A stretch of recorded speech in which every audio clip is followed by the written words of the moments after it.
Hi everybody, I'm Bree the Plant Lady checking in with a weekly garden tour. As you can see, Prunus Mum season is in full bloom. And of course this is Matza Burro Red, one of my all-time favorites, and it smells like big red gum. So let me turn this camera around so that you can see up close.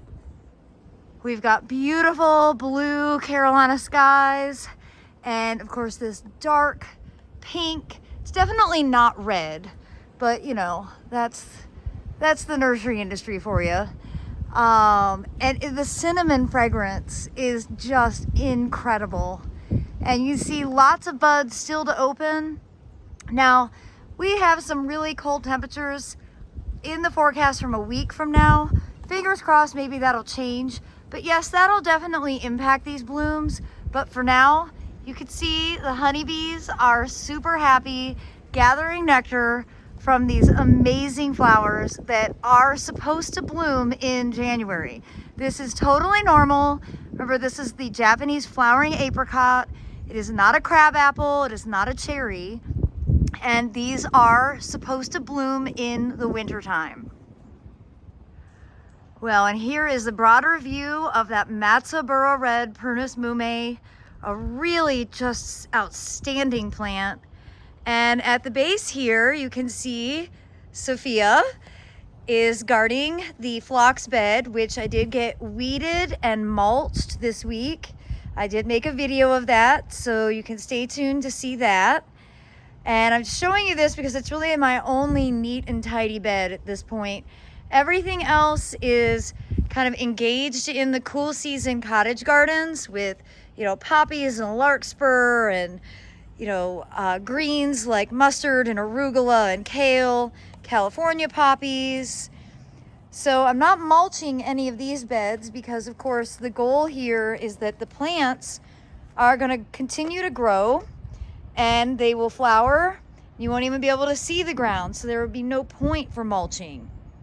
I've just harvested a bunch of greens for a salad this afternoon from this patch, and I mean, it's amazing. I built a whole salad out of here and you can't even tell that I cut anything. And these greens are tender and delicious. Really, really such a treat for a mid-January lunch. Of course, the kitties are also enjoying the sunshine. We are getting ready to host a fun lunch with some of our neighbors. And just wanted to show you guys how everything is looking. You know, it's been relatively mild, but as I mentioned, we do have some cold weather in the forecast. The forecast keeps changing, so I'm not gonna do anything too extreme in advance. I'm just gonna keep watching, but I have seen temperatures for this week down to the mid-20s, and then for next weekend down into the mid-teens. And that definitely means I will be pulling out the remay and, of course, putting these tomato cages with the burlap over some of the tender vegetables.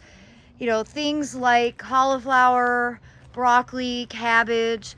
All of these plants can definitely be impacted by temperatures in the mid-teens. And because I really want to eat the plants that I'm growing, I'm gonna take some measures to make sure that these plants are protected. Don't worry, I will post a video of everything I'm doing to give you all some notice. But remember, remay is your best way to protect plants, and that's also called frost cloth. If I've said it once, I've said it 1,000 times, but plastic is never, ever, ever the thing that you should use to protect your plants. And to be honest, like quilts and stuff often get too heavy, especially if we have precipitation or if we have wind. They blow around and they do more damage than good. So remay is a really lightweight material. It's meant for protecting plants from cold. It's worth buying. I have a link in the description. You can buy it straight from Amazon. That's where I got mine. And I do want to say, I don't think any of these temperatures are concerning for the cottage borders at all. I'm not going to do any covering of any of these seedlings. I'm primarily looking at covering container plants because they are, you know, their root systems are above ground, and heading vegetables because they're the most finicky things in the wintertime. this is primarily why I concentrate heading vegetables in containers and mix them with other plants like coleus, like snapdragons, that, you know, also need a little protection from the cold, and trying to concentrate those plants, you know, in easy to access areas so that you can just kind of come through and be really efficient with it. It's always my goal. So I'm walking up here to the driveway bed. Hopefully you watched my recent video all about transplanting. And of course, we've had 4 inches of rain this week. So everything is really well saturated. That's great news as cold weather approaches, because the wetter the ground is, the better resistance to the cold your plants will have. So if you haven't been getting a lot of rain, now is a good time to make sure that you're, you know, getting the ground saturated, so that your plants will have a better ability to ward off cold damage. And, you know, as I'm up here, you can see, you know, these containers are looking really nice. It's totally worth the effort to just put that tomato cage with the burlap sack over top. Same thing here. I will be covering the wall with mume in preparation of those temperatures in the teens. I know I've already said it once, but I'm going to say it again. There's no need to cover your cottage garden seedlings. So I'm not going to do any covering in any of these beds, including the big bed here. 15 degrees will not impact these, particularly because it's not like we're having a huge temperature drop. We haven't been super mild, so things are relatively well adjusted for real winter conditions. So do not cover your seedlings. I promise you, you'll do more damage than good. So just leave your seedling beds alone. Well, here in the wave bed, I'm really excited to see germination. These are, of course, the lupins, which we've been having a debate on, and I think the verdict is these actually are annual, so they should bloom this year. And that is everything that I needed to hear. Also see California poppies germinating here. More lupins. Of course, there's vetch. That's just the great inevitability. The grain clumps are growing really well. You can see those across here. And these look like more California poppies. I'm looking for the giant poppies, but I don't see any of that germinating yet. Let's see further down in the bed. Well, it's sort of more of the same here. Here's the lupins. There and here and here. It's really going to be spectacular. I see California poppies again right here, really small. Lots of vetch. I have not come out to weed the vetch yet. There you can see the root system. And of course the grains are doing well. They're starting to get nibbled. So I'm gonna have to put up some more cattle fence. Aha, let's see. Is this? Yes, here we go. Here are the giant poppies. All right, so I see them throughout. So hopefully they're well distributed. I just am not seeing them as well as I should. Overall, I think this bed is going to be amazing.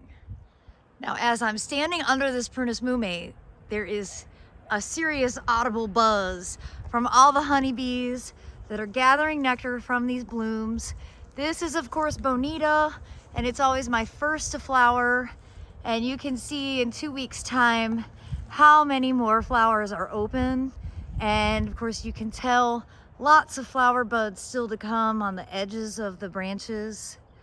So life is better with Prunus Mumes. There's just no 2 ways around it. Having a tree in full bloom that's super fragrant in the middle of January, it's just, you can't not be happy about it. It's such a fantastic plant. And I just want to acknowledge our beautiful cloudless, clear blue Carolina sky. Of course, we do have some unpleasant weather in the forecast, so I'm really enjoying today. And I wanted to show you here that the Bridal Veil Prunus Mum is also starting to bloom. You can see this is a weeping form, and it looks particularly good, I think, against the live oak. So you can really see these white flowers. And you know what I really like about this one is how good it is for flower arrangements. It's got nice long pendulous branches that you can put into arrangements, and they just smell so amazing. Not that I'm going to do it, but this would certainly be the day to sit in the hammock and look up and enjoy those beautiful flowers. And actually, just because I said it, I decided to sit down in the hammock and look up, and what a view it is. Here comes Sophia. She likes to sit in the hammock. The cats use it a lot more than the people.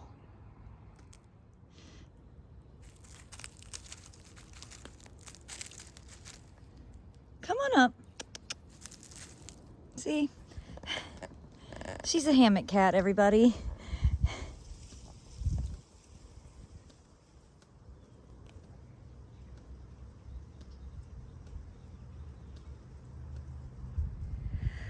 Well, while I'm sitting here in the hammock with the Golden Panther, I thought I would share two bits of, I think, good news. I, first of all, became a super host on Airbnb.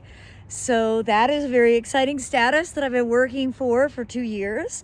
And hopefully you guys have all noticed that I'm trying to make better looking thumbnails. And this week I finally discovered Canva. And I've actually been having a really, really fun time creating new thumbnails. So hopefully you like those. And if you have any feedback, please share with me. I'm always trying to make my YouTube videos a bit more available to people. And according to YouTube, I needed to do a better job on making thumbnails. So I'm trying my best. Well, and I've just had a cat exchange. Sophia jumped down and Ava Grace jumped up. I don't think I'm going to ever get out of the hammock today. Well, they finally both left me in the hammock so we can continue walking. And I would like to go ahead and get this corner mulched. Tomorrow is a holiday, Martin Luther King Day. So I think we'll be able to get some of this accomplished. And of course, I wanted to check in on October Fair, and I'll definitely be floating these flowers before the cold weather hits because I don't want to waste them. They are oh so beautiful. Well, and you can see here that the hellebores are really starting to open. I'm so glad I got the foliage cut off early this year, and soon I will be floating these because, of course, I don't want these to go to seed. They can be somewhat invasive. So these are all going to be used for future floating arrangements. Well, and as we walk around here, you can see there's no stopping the arugula now. A lot of it is actually starting to bolt and flower. Remember, this is the middle of January. That's really early. But still tons to harvest. And David, say hi. Hey everybody. David's building a fire for our afternoon lunch. And of course he has his trusty assistant, Reginald, at the ready. And there's Ava Grace in her hunting hole. Hopefully she'll catch a mole and a vole. I think she actually did catch a vole this morning. So that was pretty exciting. And over along this side of the property, not a lot to report since last week when I got this all weeded and cleaned.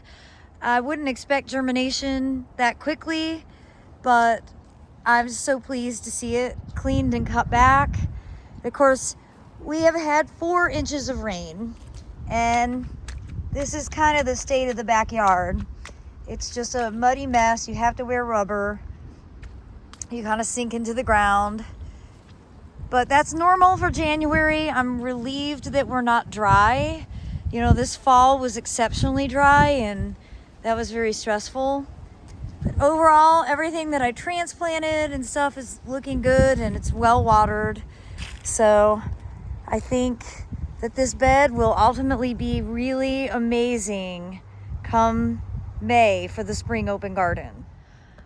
Well, I couldn't end the tour without showing you the camellias, and Irrational Exuberance from Bobby Green is starting to bloom. It's so spectacular. And then we have the Igao 3 Seasons here.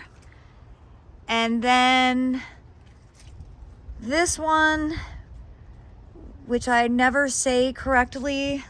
Let me find the label so that you guys can see what it is. It's named for a baseball player. And apparently I don't hold that in my mind. There you go. Camellia japonica Sadaharu O. I don't know why I have such a hard time remembering and saying that word, but it's a gorgeous variety. You can see the nice white edge, semi-double flowers. And of course, I'll be making lots and lots of floating arrangements using this. Crimson Candles, not open yet, but really showing a lot of flower color. Roma Resorta continuing to open blooms. It's usually one that blooms in March, but this year it's been really early. And, oh, I see something exciting over here. And no, it is not Brownie, the car. It is the first open Happy Higo bloom. That's really deep in there, difficult to get to. But I love the Higos because they have these huge stamens and, well, they're just a really happy looking flower. More extreme moisture leading into the woods, and I just wanted to do a quick check on Edgeworthia. I don't think that they have changed much in a week. Got a few open flowers, but certainly not really in full bloom yet, but definitely getting started. Not much to report new from the woodland. Though that Callie and I had a really fun time playing in the seasonal stream that is still flowing. I'm glad to see this is, you know, draining pretty well, and it's definitely more efficient than it used to be. So that's great. I think we'll keep, you know, making sure that we keep this really open. And, well, I have to say, I'm really getting excited about, you know, working back here. But now I definitely need it to dry out a bit. But, you know, when I say we live in all sand, I do mean it. Look at it. This is our soil. It's like being at the beach. And yeah, it's really crazy, but that is what we are gardening on here, which is why I need to use compost so much. Well, everybody, I hope you've enjoyed this weekly garden tour, and I'm wishing you all the best as real winter temperatures finally do arrive. I will be posting videos on kind of best practices for preparing for the cold, but remember, don't cover things with plastic. Do not cover your cottage garden seedlings. And if you have tender heading vegetables, things like broccoli, cauliflower, cabbage, remay is the very best thing to be able to use to basically protect it from the plummeting temperatures. So I do hope you'll subscribe and stay tuned as I continue to put up more videos right here from my Central North Carolina garden. Thanks so much for watching, everybody.